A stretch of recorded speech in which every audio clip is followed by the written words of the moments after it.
नमस्कार। आज हम जानेंगे दलितों पे हो रहा है अत्याचार के बारे में। और दिन पे दिन दलित एट्रोसिटी बढ़ रही है। दिन पे दिन दलितों के साथ लिंचिंग की जो व्यवस्था है ना, लिंचिंग दिन पे दिन सबसे ज़्यादा दलितों को हो रही है। मुस्लिम बहाना है, दलित निशाना हो गया है आज इस समय में।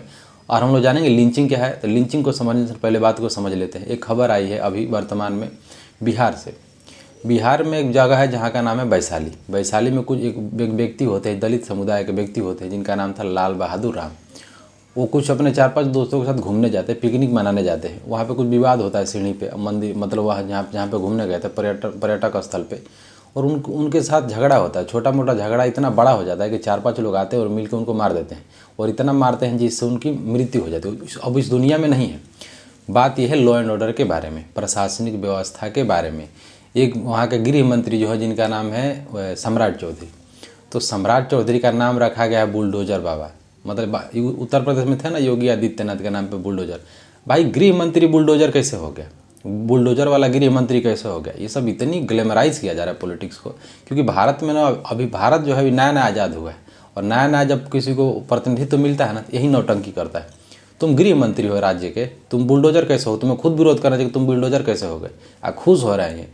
अब बुलडोजर इनका नाम रखा हुआ है, इनके ही सामने लिंचिंग करके मार दे रहा। प्रॉब्लम है कि ये सेफ है ना पॉलिटिकल सिस्टम में। स्पेशली अगर हम लोग बात करें भारतीय राजनीतिक व्यवस्था के बारे में और भारतीय राजनीतिक जो लोग हैं उनके बारे में अगर हम लोग बात करते हैं, तो ये लोग सेफ है ना, बाकी मर जाए लोग, क्या दिक्कत है? समझ रहे हैं? किसी देश में किसी व्यक्ति को लिंचिंग करके मार दिया गया। अभी कुछ दिन पहले हरिओम वाल्मीकि को मारा गया। हरिओम वाल्मीकि का मैं बार बार इसीलिए बात करता हूँ कि जिस स्थिति में उस व्यक्ति को मारा जा रहा है, आप सोच ही नहीं सकते। लोग का जो नैतिक जो विचार है वो कहाँ मर चुका है। फिल्म में नैतिक विचार बचा है बस। ये लोग इसलिए कहते हैं कि धार्मिक लोग समाज के लिए अच्छे नहीं होते। ये जितने थे ना, वो एक विशेष समुदाय और विशेष धर्म को मानते थे। सारे लोग हिंदुज़म को मानते हैं। और उस समय जब ये लोग मार रहे थे तो क्या राम का याद नहीं आया? एक बार भी राम का नाम नहीं आया, एक बार भी कृष्ण का नाम याद नहीं आया। तो ये सब यही है, ढोंगी इस पाखंडी हम इन लोग इसीलिए बार बार बोलते हैं।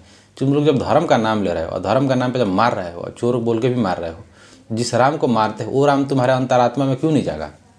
उस समय जब मार रहे थे तो राम नहीं जागा? वो भी छोड़िए, उस व्यक्ति का नाम देखिए क्या है, हरिओम वाल्मीकि। समझ रहे हैं ना?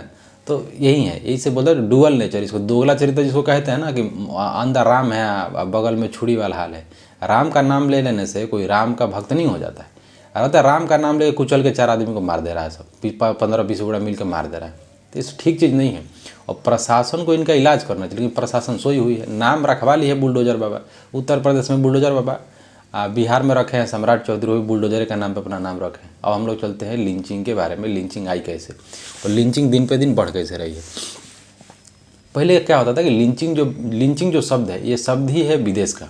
जैसे अमेरिका है, तो अमेरिका में जब अश्वेत आए ना, तो अश्वेत जो थे लाए गए थे सियरा लियोन, लाइबेरिया हो गया, घाना हो गया, चाड हो गया, युगांडा हो गया, रवांडा, बुरुंडी, साउथ अफ्रीका, चाड, नाइजर, तो लीबिया, इन क्षेत्रों से लाए गए थे। लाया क्यों गया था?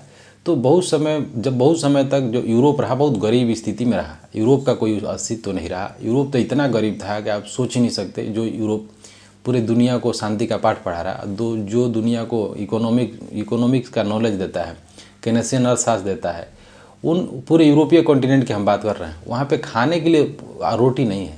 रोटी उन लोग कहाँ से मिला? बर्फ़ में कहाँ से रोटी होगा? खाने के लिए मांस तक नहीं था। मांस तो छोड़िए, वहाँ पे जब पढ़ेंगे यूरोप की कहानी, तो आलू नहीं था। आलू जब आया, दक्षिण अफ्रीका की खोज होती, दक्षिण अमेरिका की खोज होती है। अमेरिका कोई देश नहीं था। तो ओल्ड वर्ल्ड होता है, जैसे पुराना दुनिया होता है, एक नई दुनिया होती है। तो ओल्ड वर्ल्ड में जो क्या है कि पुराना जो दुनिया है उसमें यूरोप आता था, अमेरिका का हिस्सा नहीं आता था।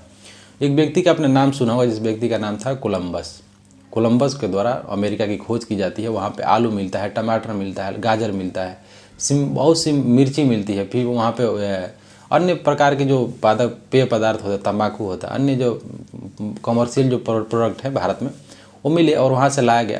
तो आलू जब लाया गया था साउथ अमेरिका से, तो यूरोप में क्रांति हो गई। वहाँ यूरोप के लोग आलू खा के पेट भरा, आलू का फसल खराब हो गया, तो वहाँ पे लोग खाए भी ना, मर गए। अब सुनिए कहानी, हम इतना बकवास नहीं कर रहा, हम कहानी को जोड़ देते हैं, रीज़न क्या है। तो जब यूरोप के द्वारा अमेरिका की खोज की गई, तो अमेरिका में क्या हुआ कि माइनिंग ज़्यादा है, सोना चांदी निकलता था, और वहाँ पे ज़मीन इतना ज़्यादा था कि वहाँ पे खेती करना पड़ा। चाय की खेती वहीं पे होती थी, तो लेबर आएगा कहाँ से? इनके पास उतना लेबर है नहीं। तब ये लोग क्या कर रहे हैं, क्योंकि भारत के बारे में इनको पता है नहीं, तो ये लोग क्या किए कि अफ्रीका से मजदूरों को, दासों को खरीदते थे। दास कैपिटल अपने किताब भी पढ़ा होगा तो खैर अलग कहानी हो जाएगी। तो वहाँ से अश्वेतों को खरीदा जाता था। यूरोप में एक जगह है, उस जगह में क्या किया जाता है, इनके गले में जैसे कुत्ता के गले में जब पट्टा लगा दिया जाता है तो पट्टा लगाया जाता था और बोली लगाया जाता था और इनका बोली लगा के इनको बेचा जाता था। करते करते इनका इतना व्यापार किया गया, पूरे यूरोप के लोग इनको खरीदे। और ज़्यादा समझने की बात यह है कि ये लोग खरीदे और अलग अलग क्षेत्रों पे अलग अलग अपना अपना अपना स्टेट बना लिया। जैसे मान लीजिए फ्रांस हो गया, तो फ्रांस भी अपना कुछ स्तर पे देश को कब्जा कर लिया। तो अन्य जैसे स्कैंडिनेवियाई देश है, नॉर्वे, स्वीडन, डेनमार्क, फिनलैंड, इन लोगों के द्वारा भी कुछ एरिया का कब्जा किया गया। तो अपना अपना हिसाब से जब कब्जा करोगे तो अपना अपना अपना हिसाब से खेती की जाएगी। जब खेती करना था तो वहाँ पे मजदूर चाहिए। अब ये लोग इतना एक्सपोर्ट किए, वो भी छोड़िए, इनके द्वारा इतना डिमांड बढ़ गया। जो अश्वेत लोग थे, अब तो खैर निग्रो इनको कहा भी नहीं जाता है, निग्रोइड नस्ल के हुआ करते थे।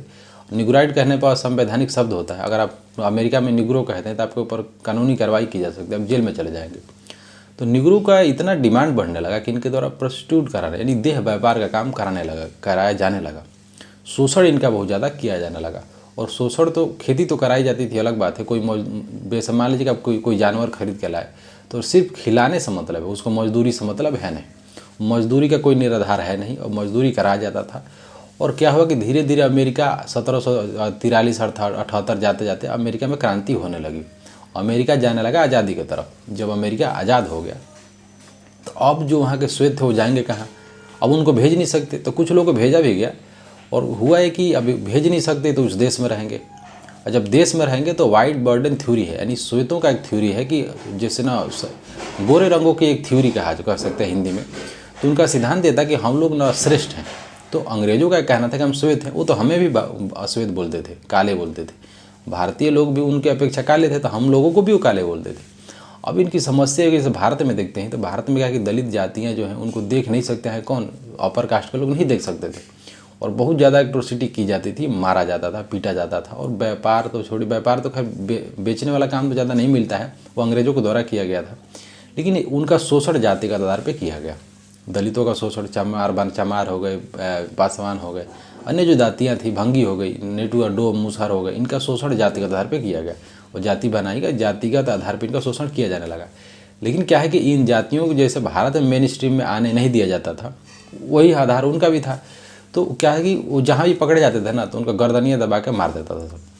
तो उनके लिए पोस्टर भी लगा हुआ था कि यहाँ पे अश्वेत नहीं जाएंगे। बहुत ज़्यादा उसकी लड़ाई है। उसमें मार्टिन लूथर किंग आते हैं, फिर अब्राहम लिंकन आते हैं, तो बहुत ज़्यादा उनकी लड़ाई हुई। फिर वहाँ से लिंचिंग जो शब्द है वही है। लिंचिंग का अर्थ ये है कि कोई भीड़ मिलके एक व्यक्ति को मार दे।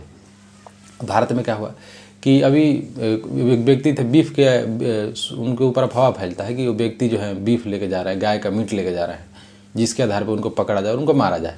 तो ऐसे उनको मारा गया। धीरे धीरे सिस्टम बढ़ने लगा, मुसलमानों से बढ़ते बढ़ते बढ़ते अभी आ गया है दलितों पे।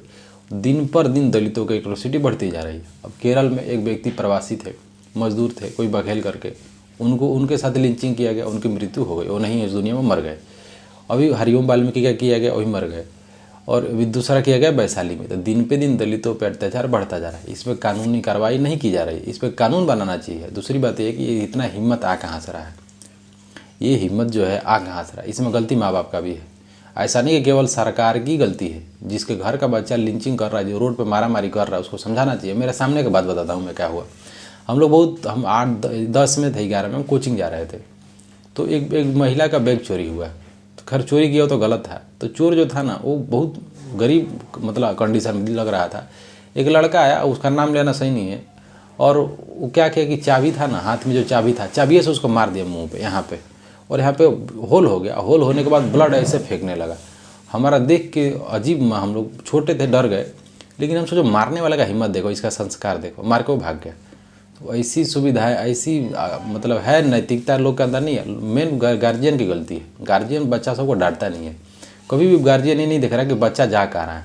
हो सकता है कुछ गार्जियन होंगे जो सपोर्ट करते होंगे, लेकिन हमें नहीं लगता कि कोई गार्जियन कहता होगा कि बाबी जाओ तुम लिंचिंग करो। एक गलत बात है। अच्छा संस्कार दीजिए। इसमें गलती सरकार की भी है। सरकार रोजगार नहीं दे रही है और अच्छा से शिक्षा नहीं दे रही है। और दूसरी बात कि सरकार के पास कोई कानूनी आधार नहीं है, नहीं तो इनका हिम्मत नहीं होता।